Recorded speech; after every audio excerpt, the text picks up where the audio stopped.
Well, if you were looking for a reason to stay in your house on Friday the 13th, this would have been the perfect reason. This movie is bad. You know what?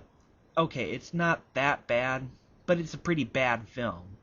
I'm a fan of the original Texas Chainsaw Massacre and the Friday the 13th franchise, and this film does feel like a combination of the original Friday the 13th and the Texas Chainsaw Massacre, which makes sense because both have been remakes and both were directed by Marcus Nispel.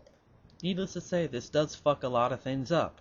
I know the first Friday the 13th was a good thriller, but over the several sequels the series became more and more campy, and it just became a story about a group of people trying to escape the machete-wielding, deformed mutant killer zombie man-child of Mrs. Voorhees, Jason. And that was a good thing, and we all came to love them for that, so why go back? I really don't know why they call it a remake of Friday the 13th. It's a remake of the original, right? No, that idea is shot down 1 minute into the film. So is it Friday the 13th Part 2?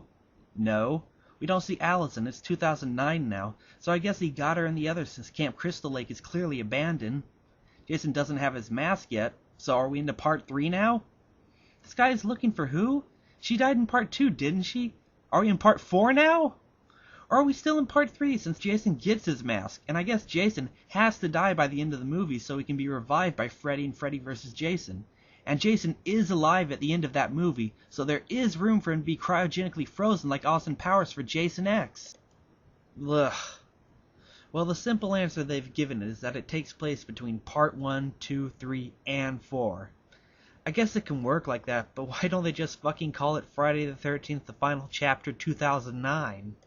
On a good note, the characters in the film are decent and pretty damn believable.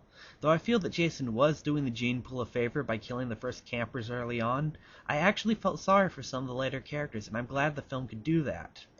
While we're still close to the subject of killing, I need to comment on the death scenes. They all lack in the creativity department of some of the prior films. His machete, a fire, and a sleeping bag, a bear trap, axe, and a screwdriver? Is this Jason Voorhees, the machete-carrying psychopath, or a mix of Jackie Chan, Rambo, and pure evil? So, the Friday the 13th remake has failed to revive the series just like Jason X and Freddy vs. Jason, which also failed to revive the Nightmare on Elm Street franchise. So, is it a good film?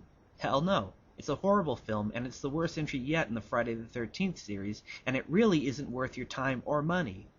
But it isn't a cut off your ears, pull out your tongue, and tear out your eyes deal. It's just not that great of a film. And I give it 5 campy death scenes out of 10.